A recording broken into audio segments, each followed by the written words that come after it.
ये अनजाने में मुझसे कितना घोर पाप हो गया। मैंने वाल्खील्य ऋषियों के तपस्या का स्थान बदल दिया। कहीं क्रोध में आकर इन्होंने मुझे श्राप दे दिया तो? पुत्र, अनजाने में ही सही, किंतु भूल तो तुमसे हुई है, और इसके लिए ऋषिवर तुम्हें जो भी दंड देते हैं तुम्हें स्वीकार करना होगा पुत्र।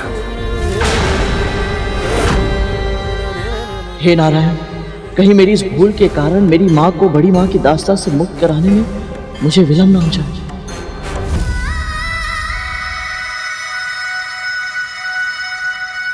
गरुड़, क्या हुआ? क्या देखा तूने? कहां तक पहुंचा गरुड़? दीदी, आज तेरे सामने वो अवसर है, अपनी मां को हर बंधन से मुक्त करवा सकता है।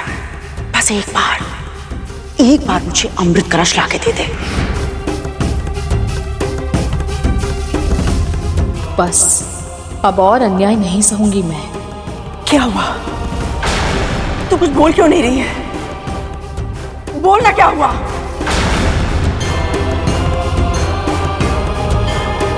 क्या बोलूं? ये बोलूं कि मैं नहीं जानती आपके 1 सहस्त्र पुत्रों के लिए अमृत लाने के प्रयास में मेरा पुत्र जीवित बचेगा भी या नहीं। अब तक आपने मेरे साथ जो भी किया उसे अपना प्रायश्चित समझकर मैं सहती रही। यहां तक कि जब आपने अरुण के जीवन के साथ वो घिनौना खेल खेला, तब भी मैंने आपको नहीं, अपने भीतर की ईर्ष्या को दोष दिया। पर गरुड़ के बारे में ऐसा नहीं होगा। आज तक गरुड़ के साथ जो भी बुरा हुआ है उसका कारण आप ही हैं। यदि अब आपके कारण मेरे पुत्र के साथ कुछ भी बुरा हुआ तो स्मरण रखिएगा दीदी, मैं आपको कभी क्षमा नहीं करूंगी।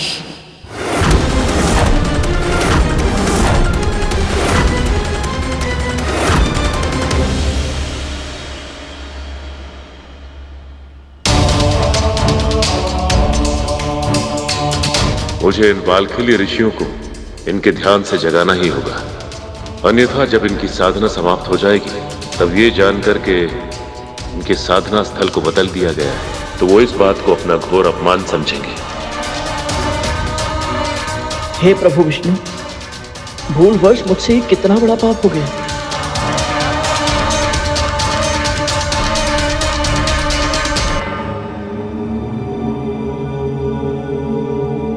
हे महान ऋषिगण, हे वाल्खील्य ऋषियों, मैं ब्रह्मा पुत्र कश्यप आप सबका आवाहन करता हूं, कृपा करें। जितना छोटा वाल्खील्य ऋषियों का कद है उतना ही ऊंचा प्रताप है उनका, तभी इनका श्राप भी अति भयंकर है।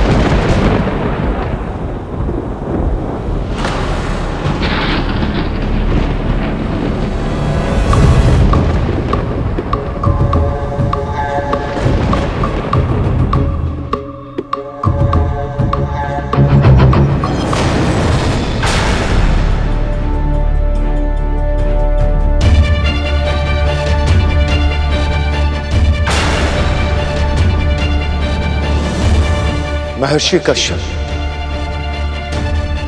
यह तो आपका आश्रम है। हम सब यहां कैसे और इस अवस्था में?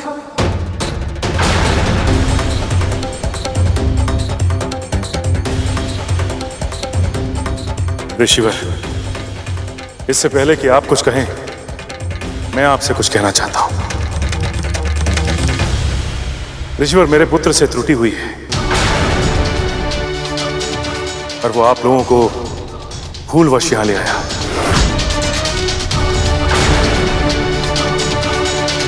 गरुड़! तुझे अपनी असीम शक्ति और इस विशाल का आकार पर अभिमान हो गया है। हमने ही तुझे आशीर्वाद दिया और तूने इस असीम शक्ति का हम पर ही प्रयोग करने लगा। तुझे अभिमान हो गया है गरुड़, तुझे अभिमान हो गया है।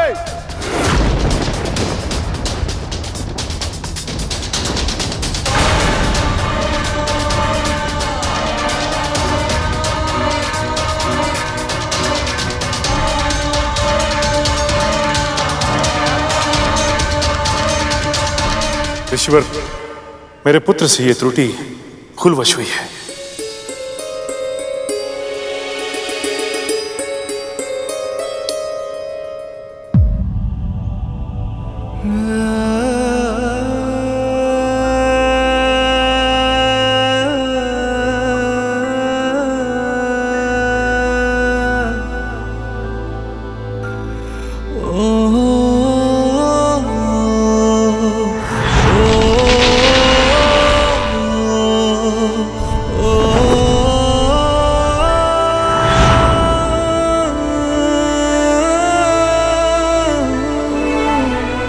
मुझे क्षमा कर दीजिएगा। मेरा आधा ध्यान भोजन पर था और आधा ध्यान अपने लक्ष्य पर। मेरी बड़ी माँ ने मुझे अमृत लाने के लिए भेजा है ऋषिवर। यदि मैं अमृत लाकर उनके सामने रख पाया तो वो मेरी माँ को दास्ता के बंधन से सदैव सदैव के लिए मुक्त कर देंगी। आप मुझे दंड अवश्य दीजिएगा, मैं शीश झुकाकर उसे स्वीकार कर लूंगा। परंतु आपसे एक विनती है, मुझे ऐसा कोई श्राप मत दीजिएगा जिससे मेरी माँ की मुक्ति में विलंब हो।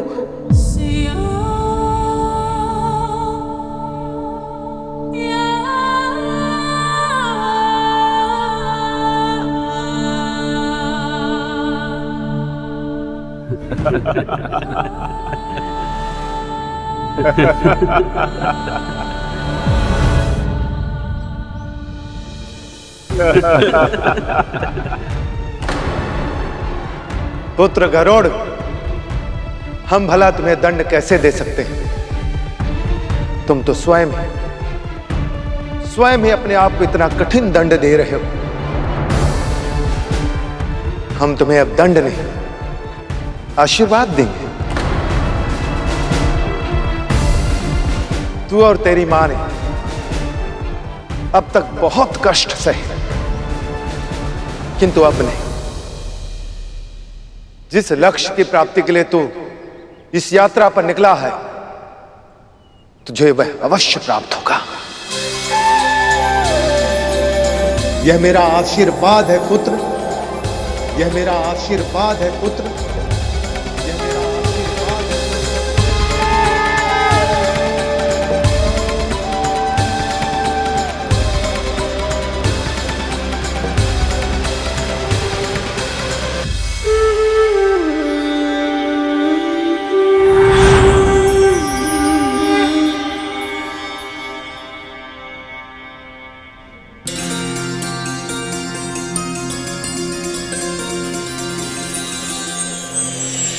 पिताजी, आज्ञा दीजिए।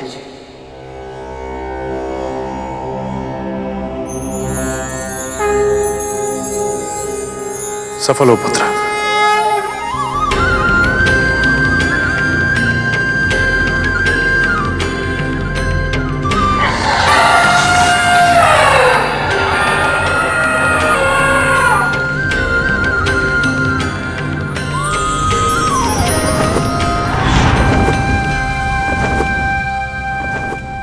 प्रभु, गरुड़ न केवल दंड से बच गया, बल्कि उसने वाल्खिल्य ऋषियों का आशीर्वाद भी प्राप्त कर लिया। अब तो इसकी वजह निश्चित है प्रभु। गरुड़ ने सच में आपका मन जीत लिया है देवी, किंतु आप ये ना भूलें कि यदि गरुड़ अमृत पाने में सफल भी हो गया, तब भी अंत में उसे मेरा सामना करना होगा।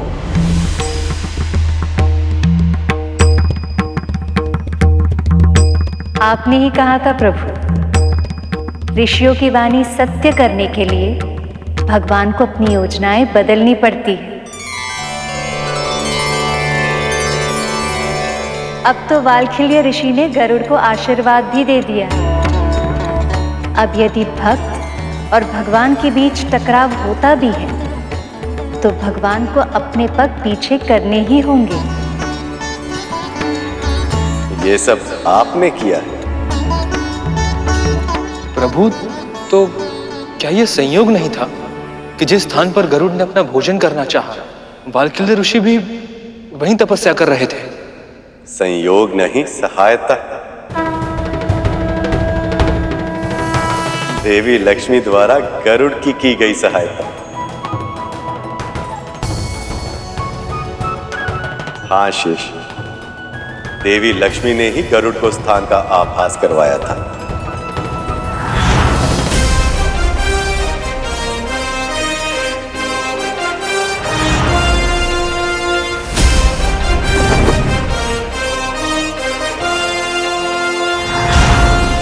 प्रभु, यदि आप देवराज का साथ देंगे तो मुझे भी गरुड़ का साथ देना ही होगा।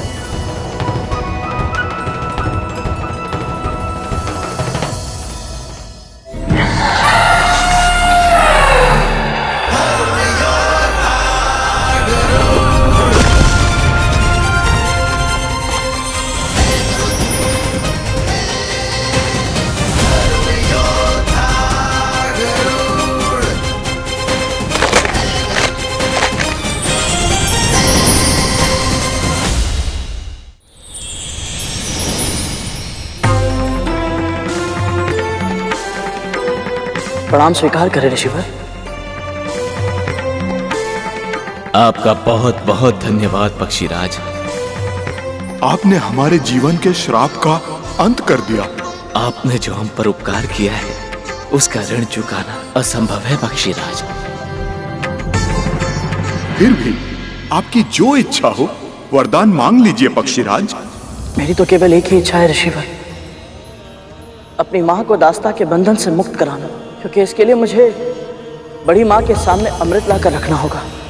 इसीलिए ऋषिवर, यदि संभव है तो आप मुझे यही आशीर्वाद दीजिए कि देवताओं से अमृत छीनकर अपनी माँ को मुक्त कराने के इस क्रम में मुझसे कोई अधर्म ना हो।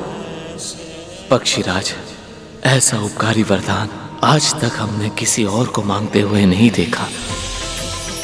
जो निस्वार्थ भाव से माँ की सेवा करता है वो अनजाने में भी अधर्म नहीं कर सकता। आप निश्चिंत रहें पक्षीराज, इस परीक्षा में आपके धर्म की रक्षा अवश्य होगी। तथास्तु। बहुत बहुत आभार ऋषिवर।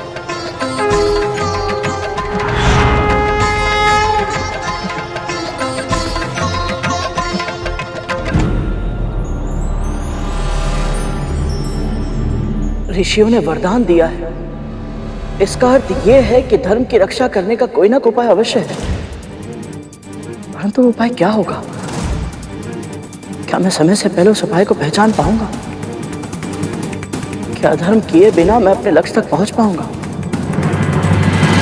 माँ, अब क्या होगा ये जानने की उत्सुकता से मेरे मन में घबराहट हो रही। मैं जानता हूं कि गरुड़ के साथ विंता माँ, कद्रू माँ, पिताजी वाल्कील्य ऋषि और अनेक महापुरुषों का आशीर्वाद है, इसलिए मन में कहीं ना कहीं एक आशा है कि वो सफल अवश्य होगा। परंतु अमृत की रक्षा स्वयं प्रभु कर रहे हैं, इसलिए मन में एक संशय भी है। गरुड़ अपने लक्ष्य में सफल होगा भी तो कैसे? ये संशय तो मेरे मन में भी एक ज्वलंत प्रश्न बनकर कौंध रहा है शेष। देवराज और गरुड़ का संबंध पहले से ही तनावपूर्ण है, और ऐसे में गरुड़ की मंशा चाहे कितनी भी पवित्र क्यों ना हो, देवराज अमृत पाने की इसके प्रयास को कैसी प्रतिक्रिया देंगे ये तो मैं भी नहीं जानती। पर मैं जानता, कम से कम स्वागत तो नहीं ही करेंगे।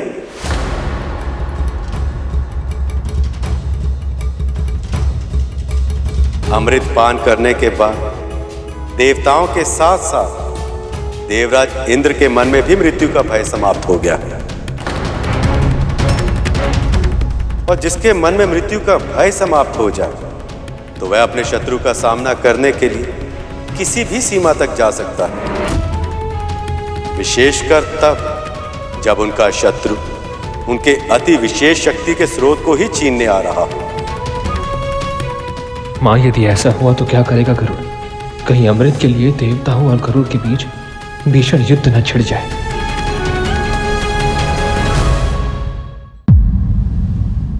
जितने समय तक स्वर्ग लोक पर हमारा शासन नहीं था, उतने समय में पृथ्वीवासियों को अनेक कष्ट सहने पर विवश होना पड़ा। असुरों के आतंक के कारण हम सभी देवता अपने अपने दायित्व को पूरी तरह निभा नहीं पाए, जिसके कारण अनेक अनुष्ठान अधूरे रह गए। हमें न केवल अतीत में हुए हानि की भरपाई करनी है, बल्कि हमें यह भी निश्चित करना है कि ऐसी विपत्ति संसार पर और हम पर फिर कभी ना आ सके।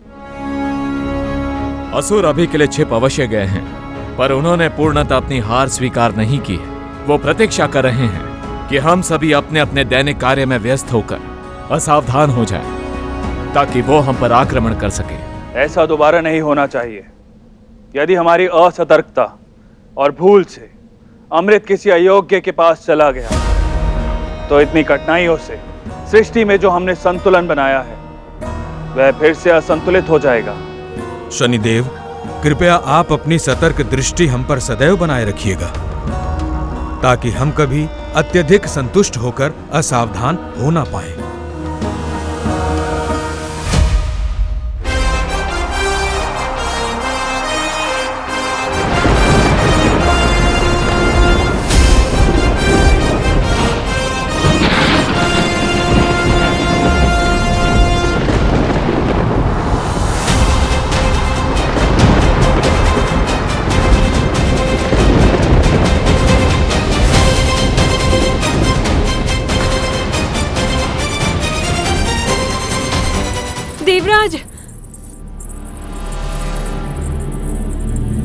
देवराज, मेरा मन बहुत अशांत है।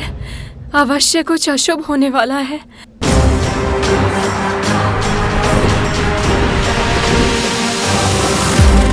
गरुड़ जिस तीव्र वेग से यहाँ आ रहा है, वो अकारण नहीं हो सकता। मुझे भी आभास हुआ है इंद्रदेव कि अमृत लेने आ रहा है वो।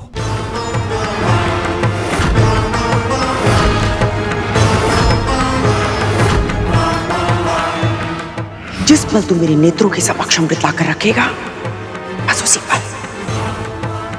पल तुझे और तेरी मां को अपनी दासता के बंधन से सदैव सदैव के लिए मुक्त कर दूंगी। देवी कद्रू ने गरुड़ को वचन दिया कि यदि गरुड़ उन्हें अमृत लाकर देगा, तो वो देवी विंता को मुक्त कर देंगे। गरुड़ अपनी मां के लिए कुछ भी कर सकता है देवराज। गरुड़ की प्रशंसा करने से वो लौट नहीं जाएगा। ये समय अमृत की रक्षा करने का है देवगण।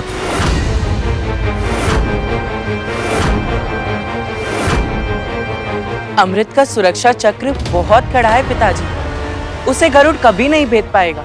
पर मैं उसे अमृत के मुख्य कक्ष तक भी पहुंचने नहीं दूंगा जयंत। उसे मार्ग में ही रोकना होगा। शनिदेव, अमृत पर अधिकार न होते हुए भी उसे पाने का प्रयास करके गरुड़ ने बहुत बड़ा पाप किया है। उसे इस पाप का दंड दीजिए।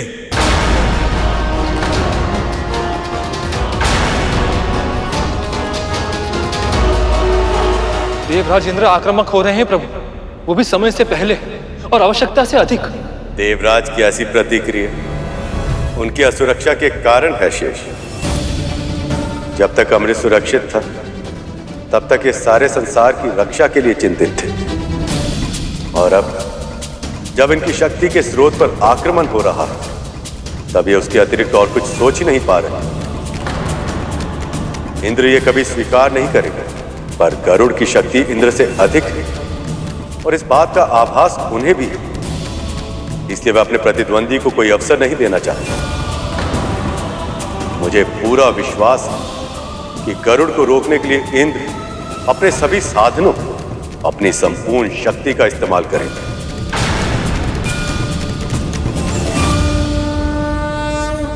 क्षमा कीजिए देवराज, परंतु मैं गरुड़ को पहले ही वरदान दे चुका हूं कि वो मेरी वक्र दृष्टि से सदैव सुरक्षित रहेगा। इतनी सरलता से मैं उसे जीतने नहीं दूंगा। अमृत पर केवल हमारा अधिकार है। और उसकी रक्षा मैं किसी भी मूल्य पर करूंगा।